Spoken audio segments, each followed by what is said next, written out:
Bizim nedenimiz buradan başbakana, bakanlarımıza, sayın cumhurbaşkanımıza hepsine sesleniyoruz. Bize bir çare bulsunlar, bir çözüm bulsunlar.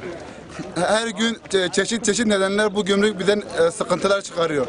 Bize bundan dolayı bütün bakanlarımıza, cumhurbaşkanımıza, başbakanlarımıza buradan bir çözüm olmasını istiyoruz. Sorun bir de 5 yolcu çıkarıyor. Yani 5 yolcu olmadan karşıya geçemezsiniz. Zaten bütün otobüsler bizim ekmeğimize engel olmuşlar. 5-6 tane otobüs firmacısı 450 bin, 300 bin kişinin ekmeğiyle oynamış ve şimdi çıkmışlar buraya bizim ekmeğimizi kesmeye başlıyorlar. Biz de diyoruz ki biz her gün bir yolcuyla karşıya geçip 2 yolcu bulup geliyoruz. Bizim yolcu manavımız yok ki gidip 5-6 tane yolcu alıp gelelim. Bizim hususi araç tutmuş adam onu da bırakmıyor. Bir yolcu almışım hususi araçla, ticari araçla 80 milyonunu vermiş. Karşıya gideceğim onu bırakmıyorlar. Diyor ki ile gideceksin 5 tane yolcu bulacaksın. Ben 5 tane yolcu nereden bulacağım?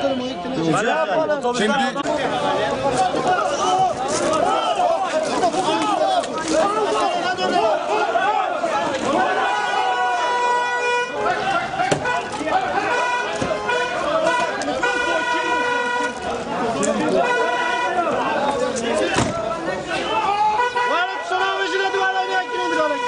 ya o için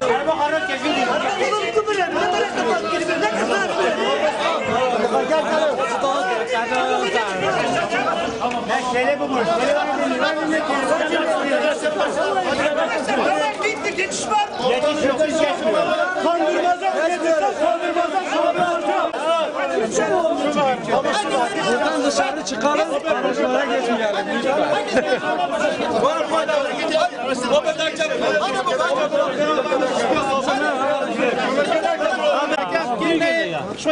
Haberi ya Maros kalıyor ya.